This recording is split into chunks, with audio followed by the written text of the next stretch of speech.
Hello and welcome to GS Varta. Polity lecture series में आज का टॉपिक है fundamental rights and directive principles के इनके बीच में डिफरेंस। क्या डिफरेंस है तो आइए जानते हैं एक टेबल फॉर्म में कि क्या है इनके बीच में डिफरेंस। शुरू करते हैं अपना लेक्चर। ठीक है, फंडामेंटल राइट्स और डायरेक्टिव प्रिंसिपल्स। ठीक है, फंडामेंटल राइट्स क्या कहते हैं? They are negative as they prohibit the state from doing certain thing.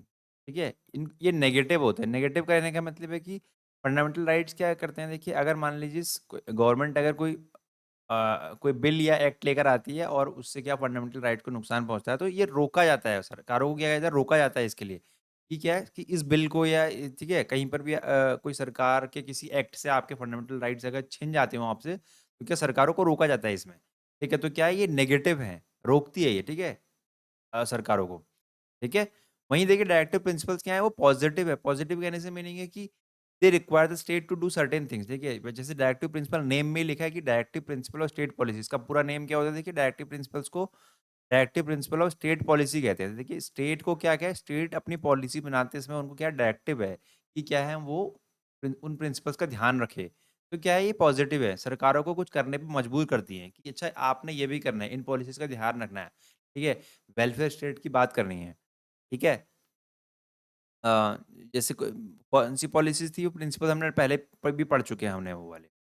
ठीक है, अब देखिए नेक्स्ट क्या है, देखिए they are justiciable that they are legally enforceable by the courts in in case of the violation. देखिए देखिए फंडामेंटल राइट्स क्या है, जस्टिसिएबल है। जस्टिसिएबल का मीनिंग है अगर मान लीजिए फंडामेंटल राइट्स किसी भी सिटीज़न से छीने जाते हैं, तो वो कोर्ट में जा सकते हैं। ठीक है? ठीक है, अगर उनका वायलेशन होता है फंडामेंटल राइट्स का, लेकिन वहीं डायरेक्टिव प्रिंसिपल को लेके नहीं जा सकते हैं। ठीक है? ठीक, नेक्स्ट क्या है, देखिए they aim at establishing political democracy in the country. देखिए पॉलिटिकल डेमोक्रेसी को बनाए रखने के लिए हमारे फंडामेंटल राइट्स जो हैं वो बहुत ज़रूरी हैं। ठीक है, फंडामेंटल ये अपने पॉलिटिकल डेमोक्रेसी को बनाए रखने के। वहीं देखिए डायरेक्टिव प्रिंसिपल्स जो है वो social and economic democracy, social and economic जैसे सामाजिक और आर्थिक। ठीक है, सामाजिक और आर्थिक लोकतंत्र है उसकी बात करते हैं। सामाजिक आर्थिक लोकतंत्र का मीनिंग है, देखिए समाज में सबके लिए क्या है, समान अवसर होने चाहिए। आर्थिक तो आधार पर किसी का भेदभाव नहीं होना, इस तरीके की बातें जो है वो सोशल एंड इकोनॉमिक डेमोक्रेसी की बात जो होती है यहाँ की जाती है। ठीक है, डायरेक्टिव प्रिंसिपल्स में। ठीक, उसके बाद नेक्स्ट क्या है, देखिए फंडामेंटल राइट में they promote the welfare of the individual, hence they are personal and individualistic.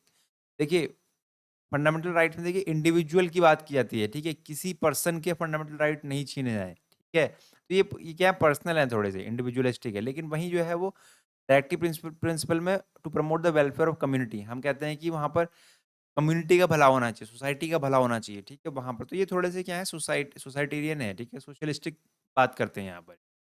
Next क्या है, they do not require any legislation for their implementation, they are automatically enforce. देखिए फंडामेंटल राइट्स को enforce करने के लिए कोई कोई लॉ की ज़रूरत नहीं है। ठीक है, कोई लेजिस्लेशन की ज़रूरत नहीं है, वो ऑटोमेटिकली इन्फोर्स्ड है। अगर हमारे कॉन्स्टिट्यूशन में मेंशन है तो वो ऑटोमेटिकली इन्फोर्स्ड है। ठीक है, they require legislation for the implementation, they are not automatically enforced. अब देखिए डीपीएसपी जो होती है ऑटोमेटिकली इन्फोर्स नहीं होती है। ठीक है, हालांकि डीपीएसपी लिखी गई है हमारे कॉन्स्टिट्यूशन में, लेकिन ऑटोमेटिकली इन्फोर्स नहीं है। अगर इनको हमने इन्फोर्स करवाना है तो सरकारों को क्या करना पड़ेगा, एक्ट या अपनी पॉलिसीज बनानी पड़ेंगी इसको लेके। ठीक है, अब देखिए फंडामेंटल राइट क्या है, दे हैव लीगल सैंक्शन। देखिए लीगल सैंक्शन है इनको लेकर। ठीक है, अगर मान लीजिए सरकारें इनको आपसे छीनती हैं तो क्या है, वो कानूनी तौर पे क्या है, वो बाध्य है उनको देने के, फंडामेंटल राइट्स उनको देने ही पड़ेंगे। ठीक है, लीगल सैंक्शन है। वहीं ये देखिए कोई लीगल सैंक्शन नहीं है डीपीएसपीज़ को लेके। ठीक है, मॉरल एंड पॉलिटिकल सैंक्शन है। ठीक है, ठीक है, मॉरल ड्यूटी है उनकी देनी, डीपीएसपीज़ वो देना चाहें या ना देना चाहें। ठीक है, पॉलिटिकल सैंक्शंस का मीनिंग है कि पॉलिटिकल तौर पे ठीक है वो चाहेंगे, अगर उनको वोट चाहिए होंगे आपके तो वो क्या करेंगे, आपके लिए डीपीएसपी मतलब समाज की भलाई के लिए ऐसी पॉलिसी ज़रूर बनाएँगी।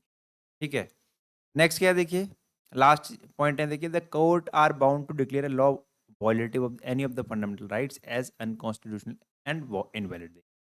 कोर्ट जो है ऐसे किसी भी क्या बोलते हैं लॉ को, ये ठीक है जो फंडामेंटल राइट्स को नुकसान पहुंचाता हो, ठीक है उसको क्या अनकॉन्स्टिट्यूशनल इनवैलिड घोषित कर सकता है। जैसे हमने आर्टिकल 13 की बात ही कर रहा है ये, आर्टिकल 13 में यही लेता हमने। ठीक है, पिछले लेक्चर में हमने जाना भी आर्टिकल 13 को डिटेल में। लेकिन वहीं देखिए कोर्ट किसी भी ऐसे लॉ को जो कि वायलेट करता हो, ठीक है डीपीएसपीज़ को नहीं इम्प्लीमेंट करता हो तो उसको अनकॉन्स्टिट्यूशनल भी नहीं कह सकता, इनवैलिड नहीं कह सकता। ठीक है, ऐसा कोई भी लॉ जो कि डीपीएसपीज़ को इम्प्लीमेंट नहीं करता हो तो कोर्ट जो है उसको अनकॉन्स्टिट्यूशनल इनवैलिड नहीं कर सकता। वहीं जो है ऐसा जो है फंडामेंटल राइट के लिए क्या, अगर कोई फंडामेंटल राइट वायलेट होंगे, कोर्ट क्या करेगा, उसको अनकॉन्स्टिट्यूशनल एंड इनवैलिड घोषित कर देगा। ठीक है, तो ये फंडामेंटल राइट्स और डीपीएसपीस के बीच में डिफरेंस था। उम्मीद करता हूँ आपको ये डिफरेंस जो है समझ में आ चुके होंगे और आपको ये लेक्चर पसंद आया होगा। अगर आपको हमारे लेक्चर पसंद आ रहे हैं तो आप चैनल को लाइक शेयर एंड सब्सक्राइब जरूर कर सकते हैं। Thank you so much.